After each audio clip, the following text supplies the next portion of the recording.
Okay, hi. So my name is Tom van Goethem, and I'm a PhD student at the University of Leuven in the DistriNet group.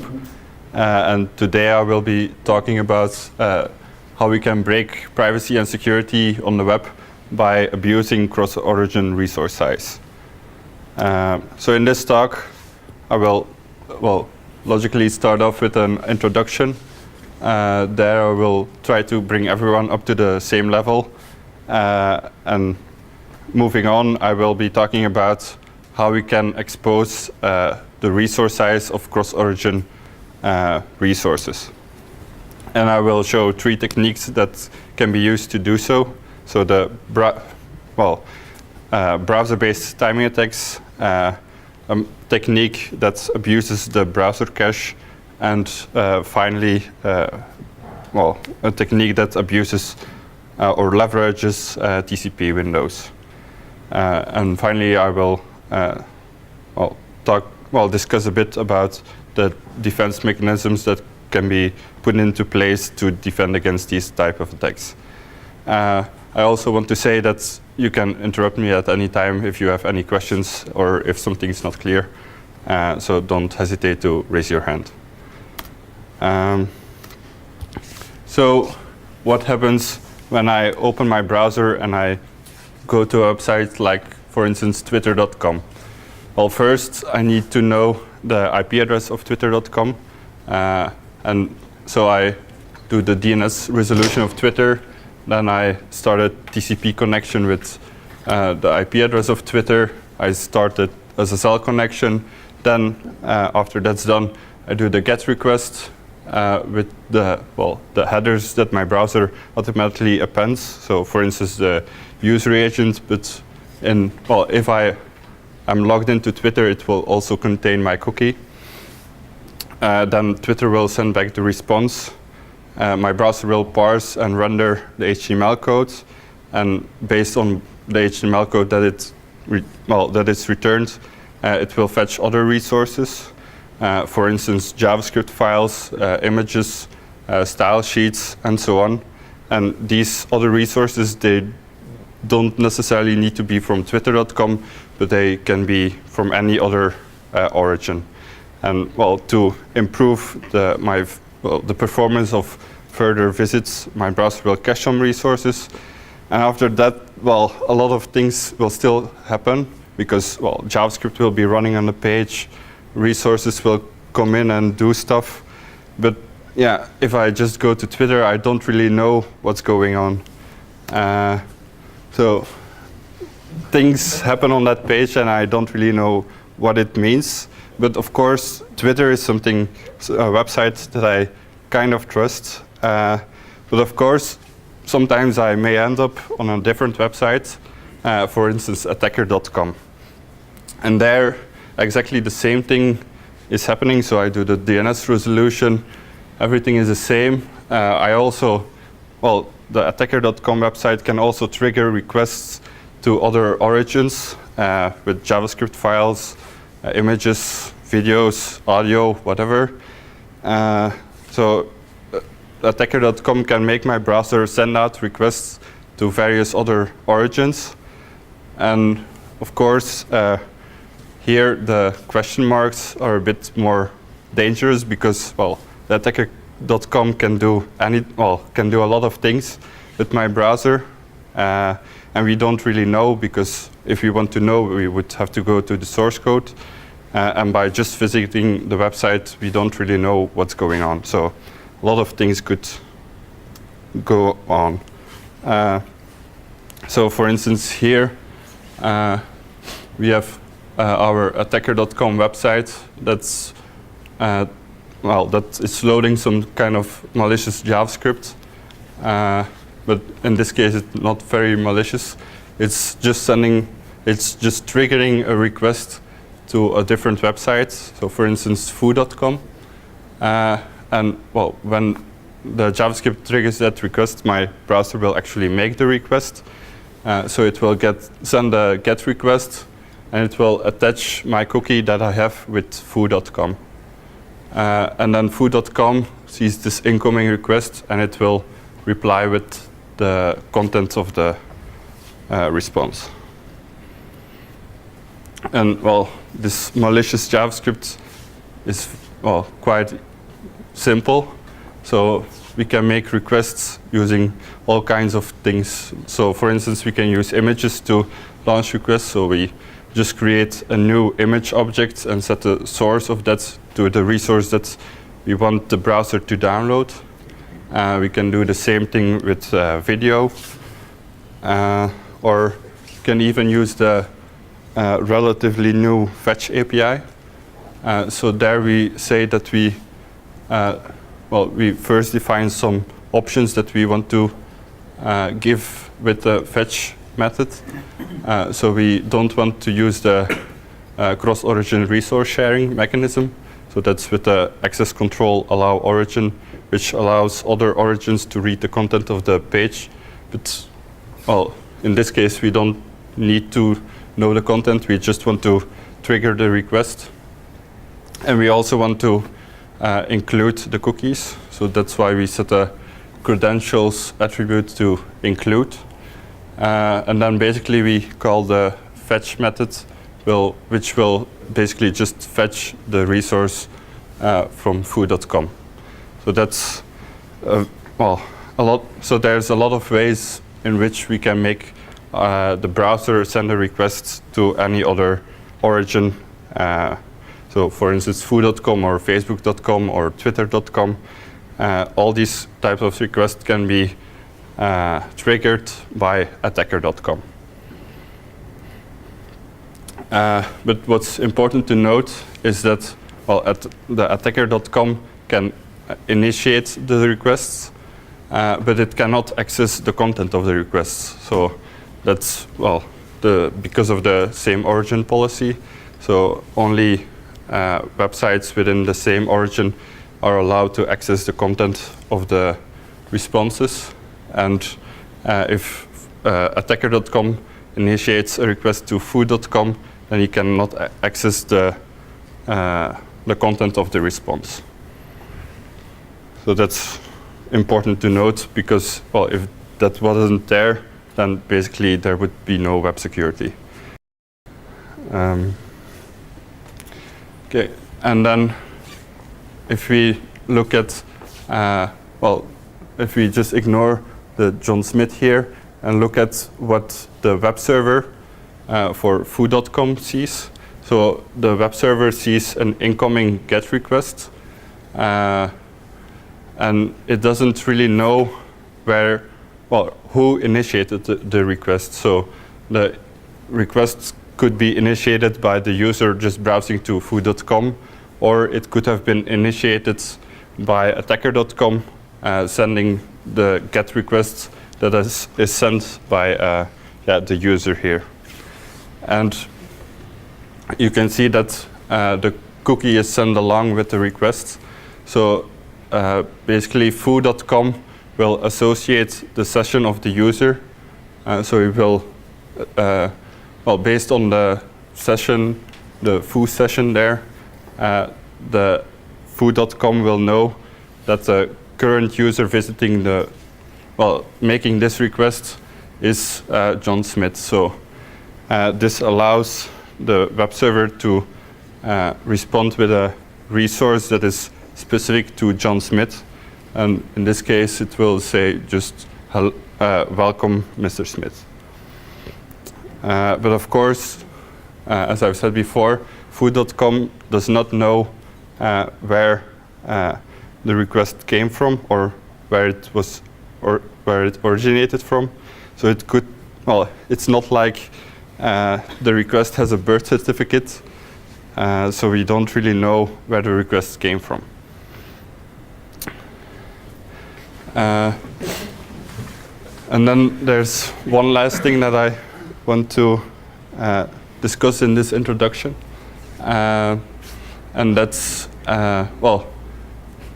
it's related to what I've said before. So, for instance, here our client is Miss Clinton, Mrs. Clinton, and she sends a request to search in her email inbox. And well, she searches for delete emails, and she sends along the cookie which her browser has stored for clintonmail.com. And clintonmail.com will know that it's Hillary making the request because it can associate the session with Hillary's user ID. And then it will return the number of results. So for the delete emails, there's 8,410 results. So the content length, so the size of the resource is rather large. And when she makes a different query, for instance, email security, you can see that the number of results is much smaller, and as a result, the resource size is also smaller.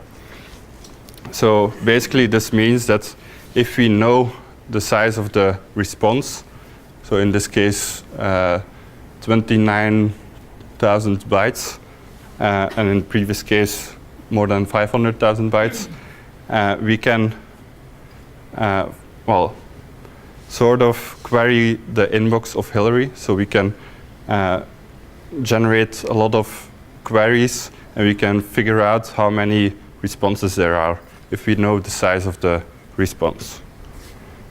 So is this clear for everybody? Okay. So this brings me to the main content of the talk, and that's trying to come up with techniques that can expose the size of the resource size, so the size of the response.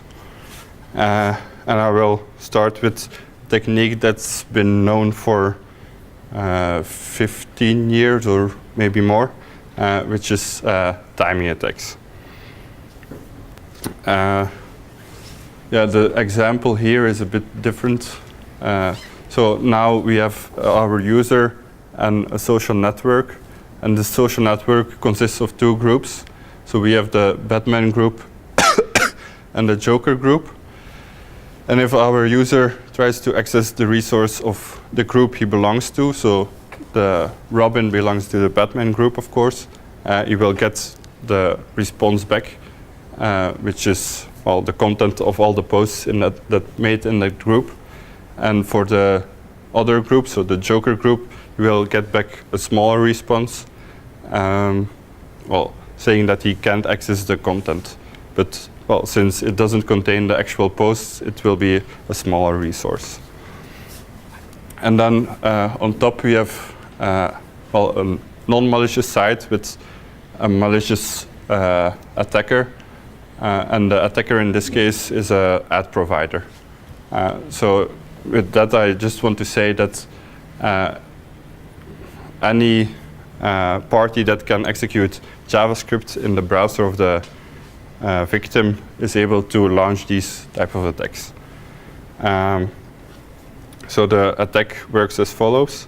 So the user first visits the website, and then the JavaScript will trigger a request to the social network, and it will start the timer, and it will measure the time when it started when it initiated the request, and it will stop the timer and the response has been received.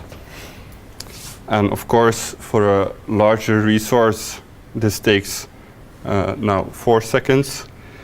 That was for the GET request of Batman, and now we do the same but for Joker.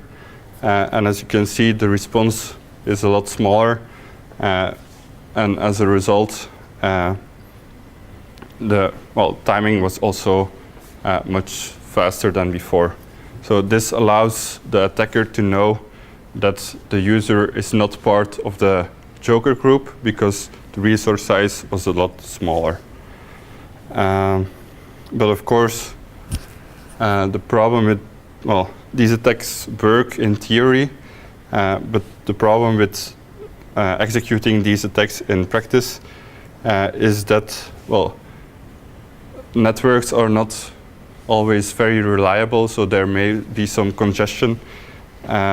And in the end, it could be that a smaller resource takes a longer time to download than a larger resource.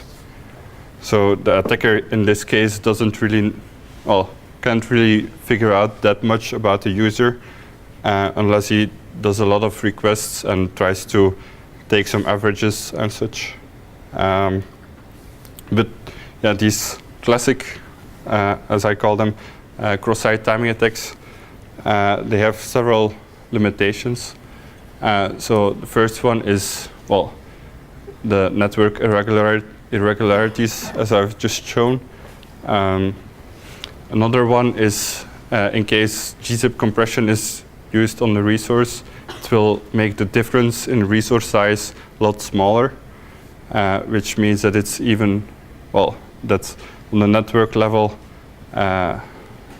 it's, well, the difference is smaller, so it's harder for the attacker to find out whether it was a small response or a larger response. It also takes a complete round trip for every measurement. So if we want to take the average of a lot of measurements, then we would need to well, send a request, wait until it's back, then only when it's received, then we can start the next request. So if the well, the attacked website would have some kind of rate limiting, well, these attacks would pretty much be prevented. So that's more or less the starting point of what has become one of my main topics of my ongoing research. So what we discovered was that we could also use sidechannels in the browser to, well, overcome the limitations of the classic timing attacks. And the good things about these new types of attacks is that the timing measurement only starts after the resource has been completely downloaded. So this means that any network irregularities will no longer affect the timing measurement. And also, the measurements are a lot more accurate. And for some of the attacks, a resource only needs to be downloaded once. So, and once it's downloaded, we can obtain resources very rapidly. Yeah. So, in the case of the browser-based timing attacks, it looks a bit as it looks as following. So we still have the same setup, and so as you can see, now the resource is downloaded, and only after the resource has been downloaded does the attacker start this timer, and then it will measure the time it takes for the browser to actually process the resource. And of course, we found that the processing time was related to the size of the resource, and we found 3 different types of side channels that we could use. So we could, well, we can still trick the browser to parse a certain resource in a specific format, and then it's the, well, CPU processing time, which is related to the size of the resource. We can also retrieve the resource from the cache by, or well, first store it into the cache, and we can measure how long it takes to do this. And again, this is related to the size of the resource, and knowing the size of the resource gives us what we need. So the attack looks as follows. So if you remember from a few slides back, the creating cross-origin requests was just the first line and last line. So we create a video element, and then we set the source of that video element. But now we also add 2 event listeners. So we listen on the suspend event, and this suspend event will fire once the resource has been downloaded. And after that, the browser will try to parse the resource. But of course, in this case, the example.org/resource is, well, you're interested in knowing the size of HTML files or JSON files or whatever, but not actual videos. So that's why we also need to listen on the error events, because we're trying to parse a non-video as a video, which will, of course, fail. And we can also speed the attack up a bit by using the application cache. So with application cache, we can define in a manifest. So you can see the manifest on the bottom right there. So there we can simply say that we want to cache the example.org/resource file, and all the rest we can just simply load over the network. So this means that when we make a request to example.org/resource, the browser will first look at the application cache, which is a specific cache next to the normal cache that the browser uses. And it will take the resource from the disk instead of from the network. So then we can simply launch these, launch this piece of code in a loop to obtain a lot of measurements.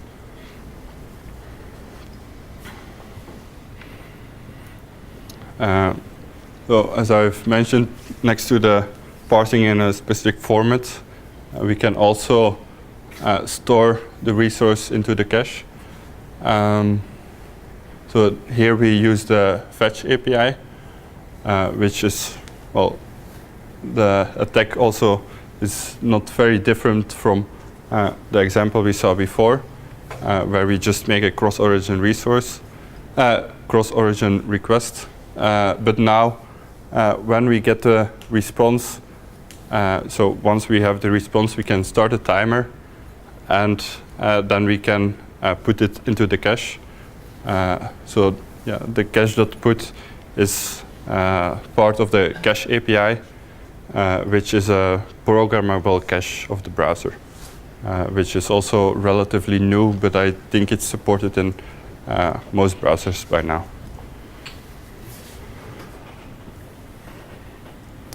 Yeah, and maybe I should mention that I use the window.performance.now, which is a high-performance timer, basically. It gives the time up to an accuracy of 5 microseconds. And well, since storing a file of a few kilobytes into the cache doesn't take that much time, we do really need a very accurate timer for that. So then of course we do some research, so we want to see things in numbers. So we compared the performance of the classic time attack, so where we just make the request and measure how long it takes until we get the response back.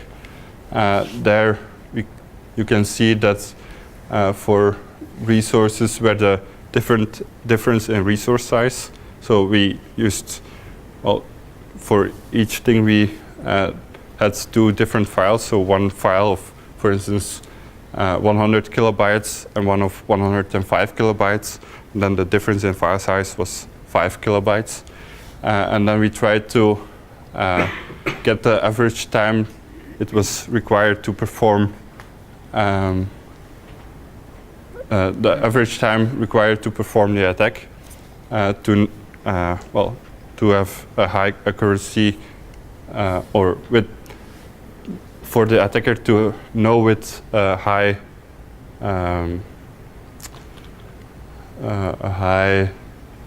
certainty that the measurement that he had was correct. You can see that for the classic time attacks, it was not possible to do this when the resource size was less, when the difference in resource size was less than 15 kilobytes.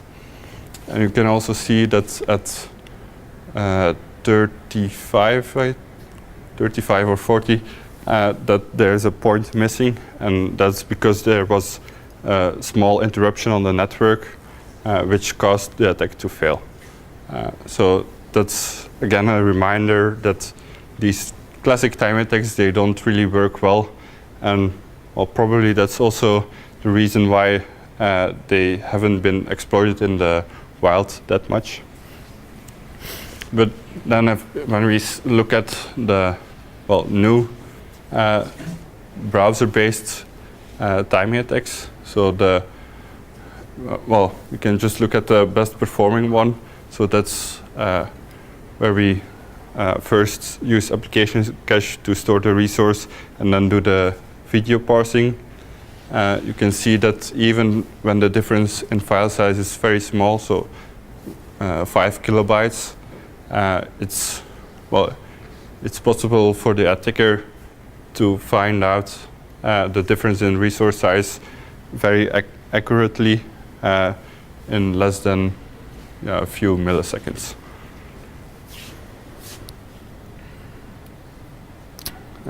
So I'll give a brief demonstration about these attacks. So in the demonstration, I will try to uncover my age on Facebook. So Facebook has this, not just uncover my age on Facebook, but in this scenario, I'm browsing to a malicious website who is trying to uncover my age that I set up in Facebook. So I didn't share any information with this website.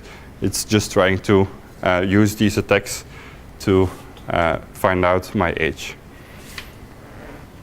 So Facebook has this feature where you can limit the visibility of a certain Facebook post. So as a Facebook page, you can do this. So you can limit the visibility to people based on their location, their gender, age, languages they speak, and so on. So for instance, it's possible to make a post only visible to users of the age 18 to 19, for instance. And then the post will be visible to those users.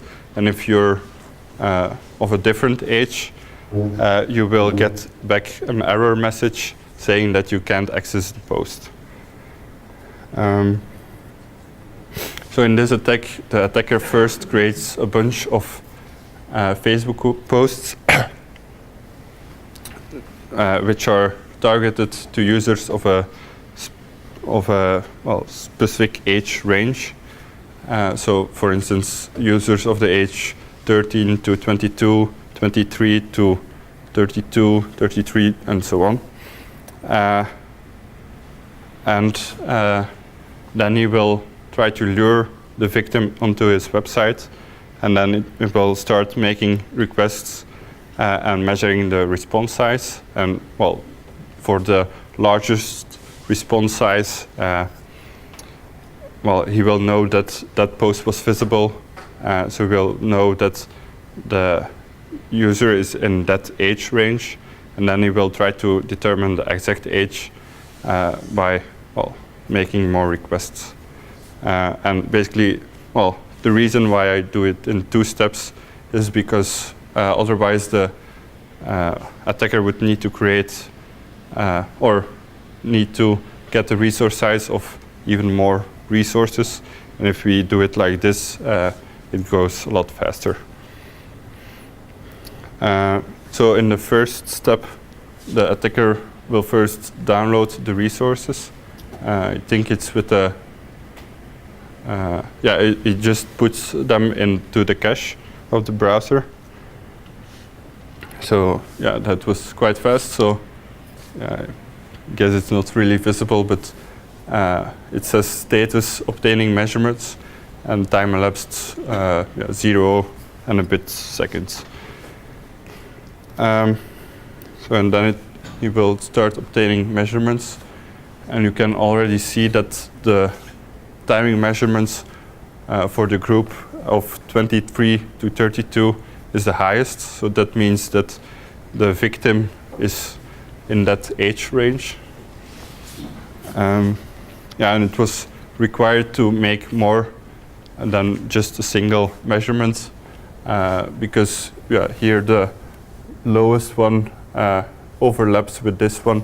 But if we just take the average, then you can see that it's significantly higher than all the rest.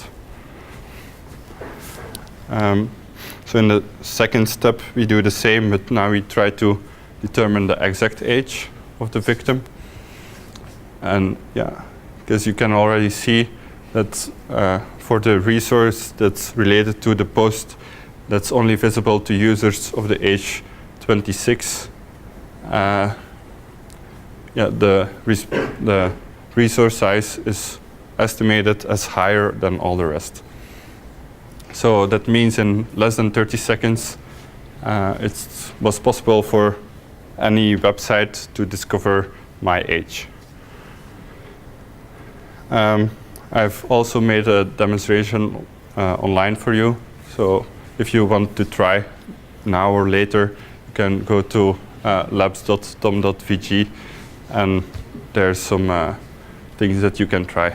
So yeah, I have, well, there's, of course, these attacks are not just applicable to Facebook, but we can apply them to a lot more things. So for instance, on LinkedIn, we can get information about how the connections that you have, where they live and where they work, and so on.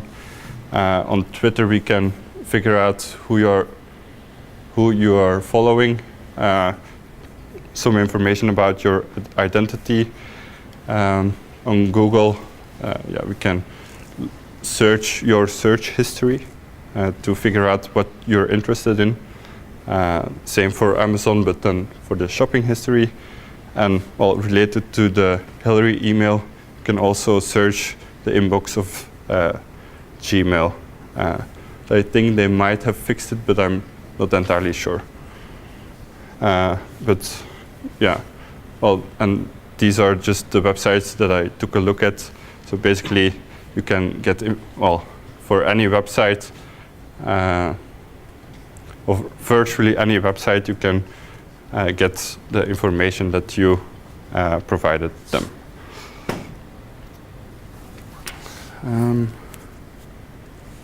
Okay. With these browser-based time attacks, we can get an estimate of the size of the resource, but maybe not the exact resource size. And well, if we would know the exact resource size, we could probably do some more evil attacks. Well, we didn't stop at just getting the estimate, but we looked a bit further and tried to figure out the exact response size. And this led us to a new side channel that we discovered in the browser, which is based on the cache API, which is the programmable cache that's in some browsers. So what's interesting about the cache API is that we can store any, so including cross-origin resources, into the cache. So we can simply say cache.put and then the resource. And then no matter what headers are sent by the, well, in the response, the browser will still cache the resource.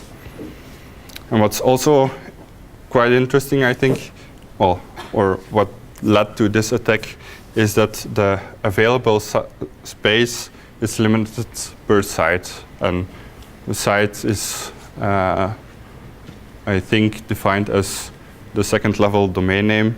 But it's not really important. You can just look at it as the space is limited per website or per origin. And we discovered 3 different attack techniques that are related to the cache API. And all of them can be used to discover the exact response size of a resource.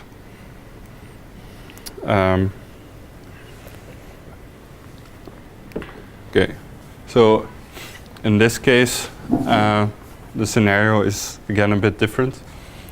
So here we have our malicious website. I'll call it hex.com. And we have our victim, which in this case is Mr. Bunzi. And the attacker is trying to reveal the identity of Mr. Bunzi. And he will do that by looking at the response size of certain resources. And he can, by combining these response sizes and the public profile of Mr. Bunzi, wait, maybe I should start again. So the attacker first goes directly to Twitter and gets the response size of certain Twitter profiles.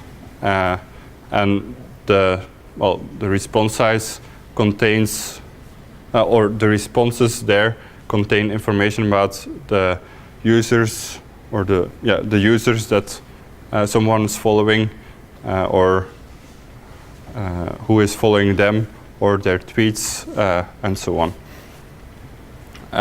So he basically compiles a list of all Twitter users, and then looks at the factor of different response sizes and tries to associate them with the response sizes that he sees from Mr. Bunzi.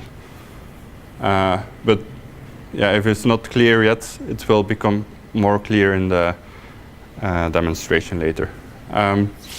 So in this case, you can, or for now, can just look at it as the attacker trying to get the response sizes from Twitter.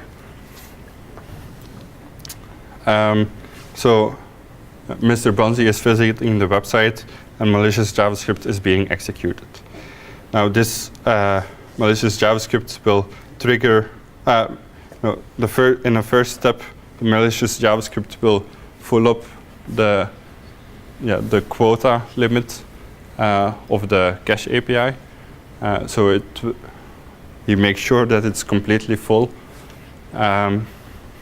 And you can just put garbage in there, so it goes quite fast to fill. It's the limit is set, I think, to 2 gigabytes per site. So it doesn't need to be content served over the internet, but you can just put like strings in it, so it goes very fast. And then the attacker will instruct the Mr. Bunzi's browser to remove a certain amount of bytes, so in this case X bytes, from the cache, which leaves X bytes left that can be filled into the cache. And then the attacker will trigger a request to Twitter, and of course Mr. Bunzi is very active on Twitter, so he's logged into Twitter, and Twitter will look at this request and it will reply with the content of Mr. Bunzi. So at this point, the content is accessible. Well, it's not readable, but it's a response object, and this response object can be placed into the cache, like so. So this fills up the cache a bit more. And then all the attacker still has to do is try to fill the cache again, but now he will do it byte by byte and measuring, and then he can measure how many bytes he can put in the cache, and when it fails, then he knows that he's no longer able to then he knows that the quota is reached, so then he can measure that at that point y bytes had to be added to the cache before the quota was reached.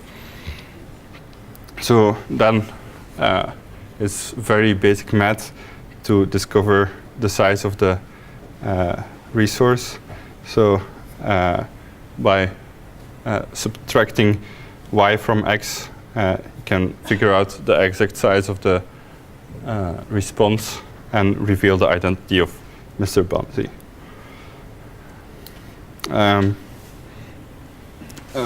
Second type of attack is, I personally find it a bit ridiculous that this even exists. But so at some point someone found it necessary that websites or JavaScript could measure how many bytes were currently in the cache. So they had this method called getEstimate. Unfortunately, the implementation of getEstimate is, I'll just return the exact size, exact number of bytes that are in the cache right now. So the first step, the attacker gets the estimate. Mr. Bonzi's browser will say, well, there's X bytes in the cache right now. And then, again, the request is made and stored into the cache. So now there's Y bytes. Then, of course, we can get an estimate again. So then it will say, well, now there's Y bytes in the cache. And again, it's very basic math to do this. So we subtract X from Y and reveal Mr. Bonzi's identity. So these attacks have all the attacks that were in the previous, so the real world consequences from the previous attack also apply here, because there we only needed like an estimate of the response size, and now we can get the exact response size. But in addition, we can get some new things because we get such accurate results. So we can get the Twitter identity. We can reveal private information. For instance, WebMD is an online health platform, and we can figure out what users filled in there, so we can find out which diseases the current victim has. Again, the search-based attacks, that were the Gmail search things. Gmail, the vulnerability there was a bit different. So the Gelernter, if I pronounce it correctly, found that had this attack called response inflation, where you would send with the request a lot of things, a lot of bytes, and these would be reflected in the response for every result of the search query. So that way, the response would really blow up if there would be a lot of results for the search query, and that allowed him to use the classic time attacks. But Gmail fixed it by preventing the response inflation. But if we can still get the exact size of the response, that's again enough to search anyone's inbox. And finally, we can also figure out if you're a member of a certain Telegram group or not. And of course, these are just a few things, but by default, websites are not defending against these attacks. So I would assume that a lot of websites are vulnerable to these attacks. Okay, so that brings me to the demonstration. So in the first part, or the first step, we will collect the response size of a number of Twitter users. In an ideal world, we would get them for every Twitter user. But for the purpose of this demonstration, I will just get a number of them.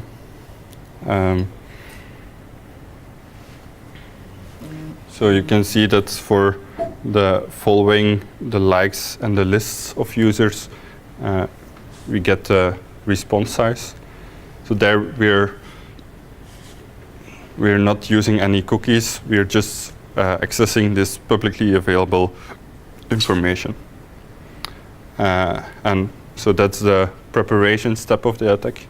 And then in the actual attack, we trick the victim in visiting the attacker's website.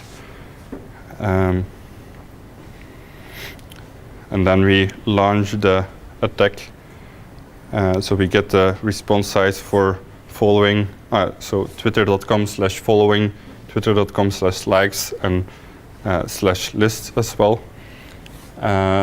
And well, that is like a vector of 3 things, and then we compare it to the pre-calculated set, and we find my Twitter identity. So, and yeah, that's in less than 2 seconds. So it goes quite fast. Do I still have time? I don't know, Marcus? Marcus, how much time do we have? No, it depends on you, so we have, if it's possible, you can do 15 minutes. Or Okay. I might have to go a bit faster now. So the final attack, there I will show how we can use TCP windows to get the exact size of a response.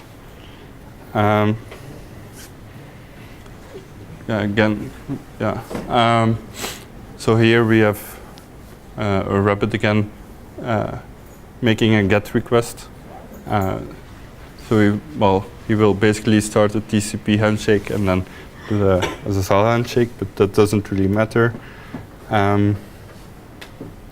So with this GET request, the GET request is encrypted using SSL or TLS, and then sent over TCP to the, so on the right there's the website of a bank, and here's on the left there's the user trying to access his vault. Because the request is relatively small, it fits into a single TCP packet, so it's sent at once.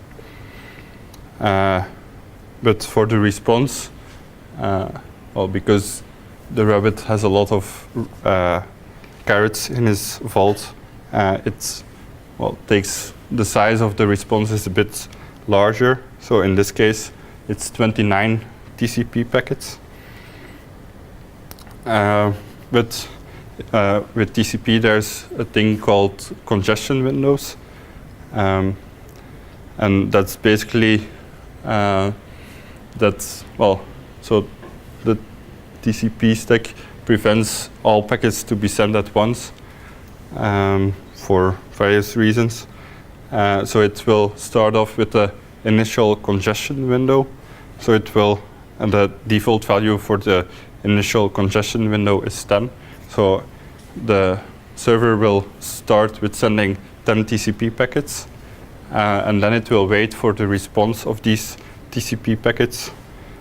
So the client will acknowledge these TCP packets, and only when the acknowledgement has been received by the server will it increase the congestion window, and will it send the rest of the TCP packets.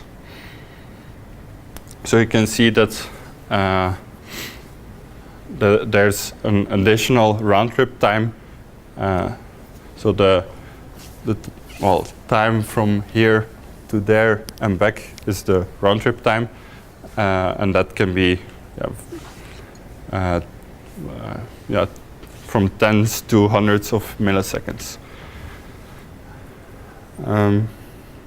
So for responses that are 10 TCP packets or less, it takes a single round trip time, and when the resource is larger than 10 TCP packets, it takes an additional round trip time, so 2 round trip times to get the complete response.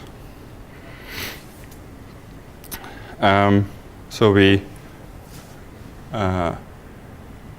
what we found, or what was already known, depending on who you ask, we found that by looking at the size of by analyzing by triggering some things, we could find out the exact size of the response, and it's the response that's sent over the network, so it's the compressed response. And if we know the size of a compressed response, then in many cases we can use attacks like crime and breach, where we can extract secret information from the response.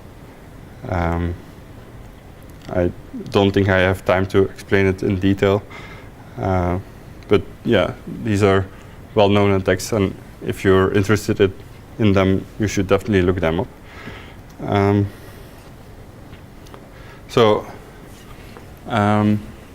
Our attack works as follows. So we make a request to the resource whose size we're interested in. So we use the fetch API, and the fetch API will return a promise, which will resolve as soon as the browser receives the first bytes of the response. So when the first TCP packet arrives, the first TCP packet that contains part of the response arrives, promise will resolve. So if we would add after the fetch thing, we would add .then and then function something. That function would be executed when the first byte has arrived. And we can also get the time when the last byte was received by looking at using some performance API to look at the response end. So in the first step, we will try to figure out if a response fits into a single TCP window. And in this case, you can see here, we start with the fetch, and we do the TCP handshake and such, the SSL handshake. The GET request is sent. And then here, the server sends the initial TCP window, which in this case will be the only TCP window, but because it will contain the complete response. And then at T1, we can see that the client receives the first byte, and at the same time the promise will resolve, and only a few fractions of a millisecond, or a few fractions later, the complete response will be received, and that's the response end. So as you can see, if we take the difference between T2 and T1, that difference will be very small, and that allows us to know. So it's typically it's less than a millisecond. So it's because there's no round trip time. So that allows us to accurately know that there was just a single TCP window. But when the response is a bit larger, so then the server will send the initial 10 TCP packets, but it will need to wait for the acknowledgement of the client before it can send the rest of the TCP packets. And now you can see that the difference between T1 and T2 is a lot larger, and that's because there's a complete round trip between the client and the server, between them. So if we just look at the difference between T1 and T2, if it's around 1 millisecond, or, well, if it's less than 10 milliseconds or less than the round trip time, then we know that it was sent in a single TCP window. And when it's larger, so when it has a additional round trip time, we know that at least 2 TCP windows were required to send the complete response. Okay, so that allows us to know if it fits, if the response fitted in a single TCP window, or if 2 or more TCP windows were required. But that doesn't give us much information about the exact size. So that's what we will try to discover in the second step.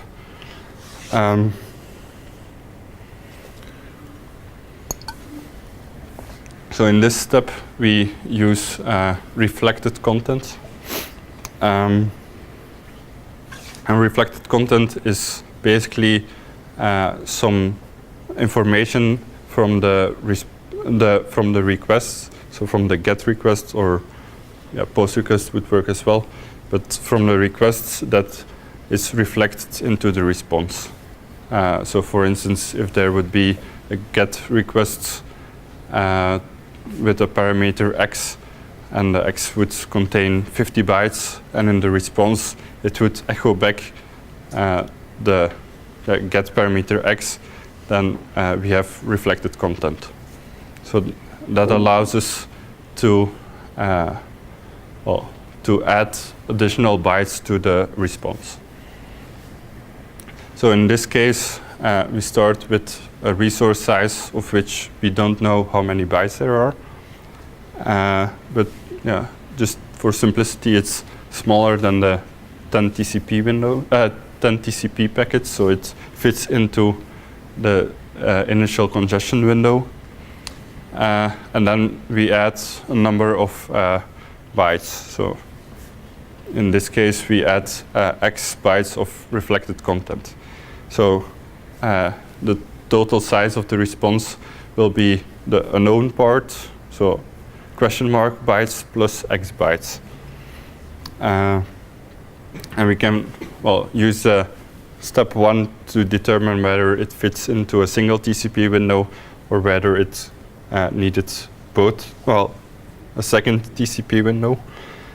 So here we've discovered that it needs 2 TCP windows.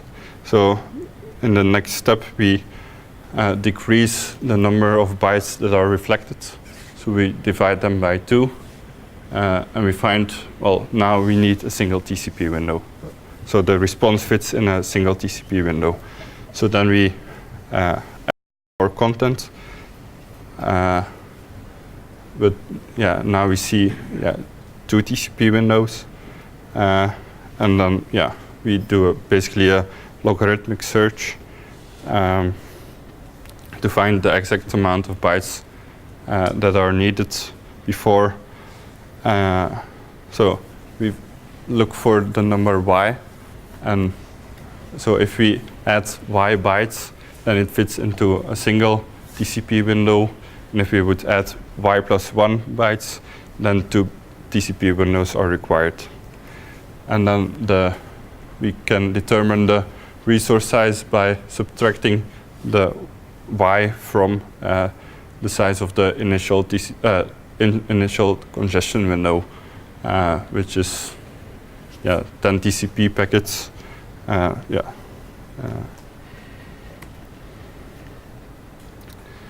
Of course, this only works for smaller responses. So responses that fit in the single TCP window. But we want to do the same thing for larger responses. So that are responses that are larger than I think around 14 kilobytes, which is the initial TCP window.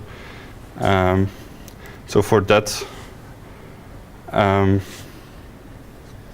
we first try to grow the TCP window.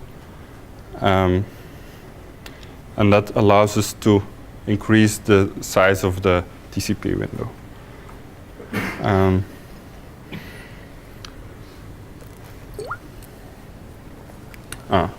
Yeah, and on top it should be 29 TCP packets. No, sorry. So we first sent a request to, so now we sent 2 requests, one to increase the size of the TCP window and the other one to determine the size of the vault. So in the first one, we sent a request to some random resource, which happens to be 10 TCP packets large. So we get a response back for those 10 TCP packets. And once we have the response, once those 10 TCP packets arrive at the client, the acknowledgements will be sent. And at the same time, using the same connection, we send a GET request to the vault. But before that GET request arrives at the server, the congestion window will have been increased. So at that point, it will be the congestion window would be 20, and then the response will be sent in a single TCP window. And yeah.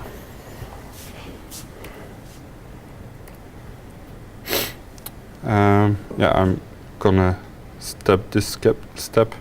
But so in any case, so for the large responses, we could apply the same technique as in step 1 and 2. It just needs an extra step to increase the TCP window. And I can summarize these slides by saying that when there's HTTP2 available, then we don't need reflected content in the same response, but we can use reflected content in a different resource. And using the attack, we can finally find out the contents of the vault. I will very briefly go over some techniques that can be used to defend against these attacks. So the attacks can happen on various levels. So in this presentation, I shown you 3 different attacks at the browser level, at the network level, so at TCP level, and another one at the caching level. And well, if we want to have a decent defense against these attacks, then we should defend against all of them. But we can look at how we can do it at various layers. And unfortunately, many of the defenses are based on adding random padding somewhere or adding some randomness to everything. And well, that's always a bit of a trade-off because, well, if we want to have a lot of padding, then things might start slowing down. So that's not very good for the performance. And it's also a big question of, well, how much padding how much randomness do we want to add?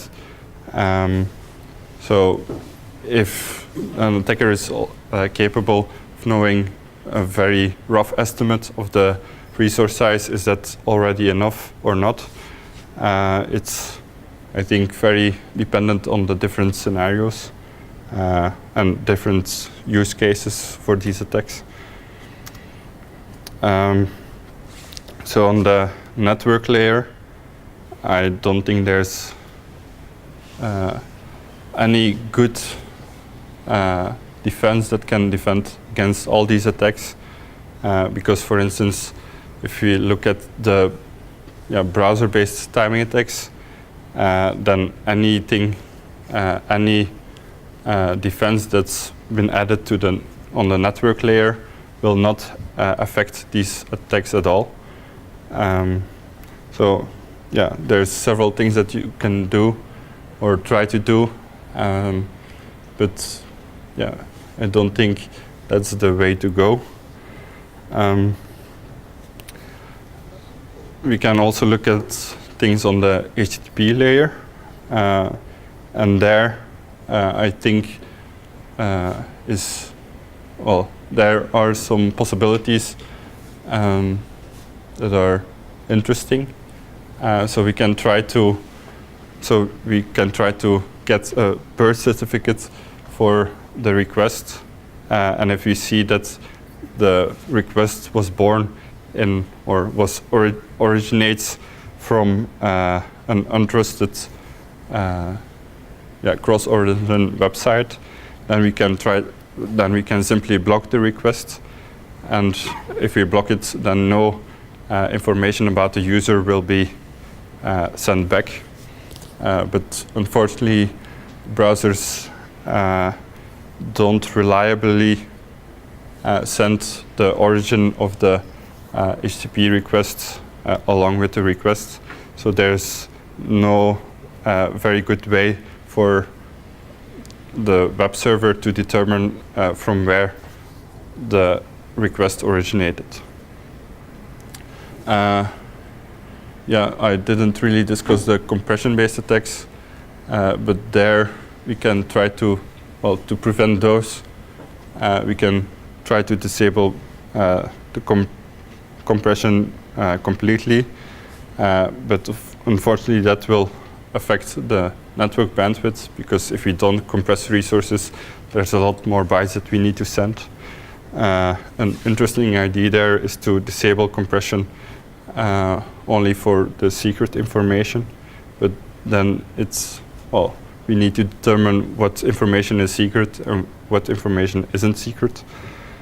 So that's also not very easy.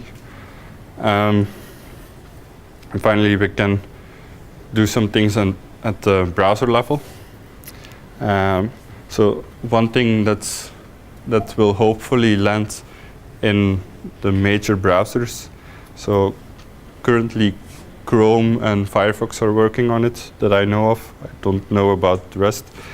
But they would add random padding to response objects, and that will reduce the accuracy of the attack. And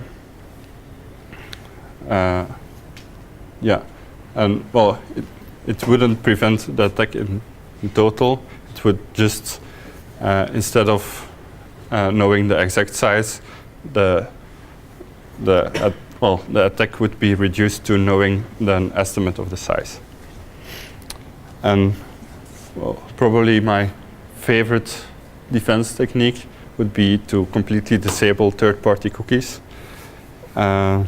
Unfortunately, browser people don't like it very much because some websites or some web services rely on third-party cookies. For instance, there's some third-party comment things like discuss, and if you don't enable third-party cookies, then you can't comment on some websites. So that's a pity that they rely on this. Otherwise, we could just remove third-party cookies and get rid of all these attacks. But I doubt that this will happen in the near future. And something that's related to this is a relatively new thing called same-site cookies. And there, the cookies, when the same-site attribute is set on the cookie will only be sent in same-site requests. So for cross-origin requests, the cookie would not be attached to the request. And if the cookie is not attached, then there's no user information that can leak in the response. So that brings me to the conclusion.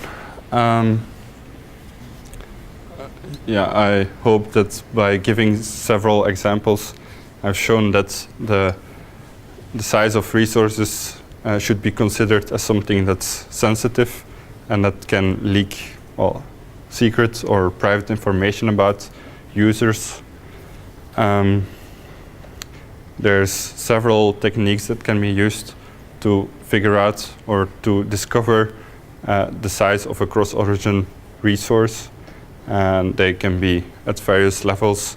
So we found them at the browser level as well as the network level.